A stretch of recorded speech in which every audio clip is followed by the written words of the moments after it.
পরে বলতে চাই, আমার সাথে আসলে যাদের কাজ করার অভিজ্ঞতা হচ্ছে সেটা সেলিম ভাই, বাবু ভাই, নাসির ভাই, শিবলু ভাই, সবাই।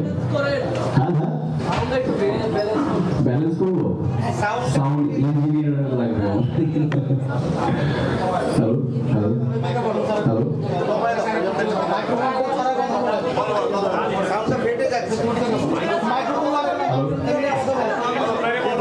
এখন ঠিকঠাক?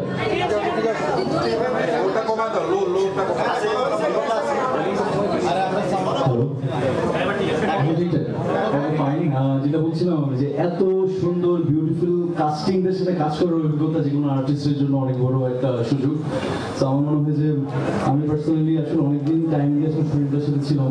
তো শুটিং করতে গিয়ে আসলে যে আসলে রাজভাই যে এত সুন্দর একটা বিউটিফুল কাস্ট রেডি করবে এটা নিয়ে আমার আইডিয়া ছিল না। তো আমি পুরো শুটিংটা আসলে এনজয় করেছি অনেক। স্পেশালি রাজভাইকে থ্যাঙ্কস দিতে চাই একটা অন্য কারণে, সেটা হচ্ছে এই শুটিংটা আসলে আমার খুব সকলের শুটিংয়ে আমি খুব ট্রাই করি আসলে ডেডিকেটলি আসলে করার, বাট ওই টাইমটা ওই সময়টা খুব গুরুত্বপূর্ণ ছিল আমার জন্য এবং ওই টাইমটাতে আসলে খুব গুরুত্বপূর্ণ রোল প্লে করছে রাজ ভাই। Thank you very much. এবং আমার সাথে আমার পুরো টিম আমার ওই টাইমটাতে আমি আসলে মেন্টালি একটা ট্রমার মধ্যেও ছিলাম।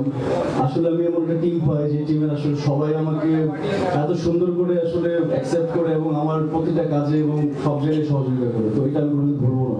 Thank you all and thank you আপনাদের সবাইকে যারা আসছেন, আমাদের জন্য দোয়া করবেন আর ঈদের সিনেমাটা যাতে সবাই দেখতে পারে এই দাওয়াতটা সবাইকে দিবেন। Thank you very much.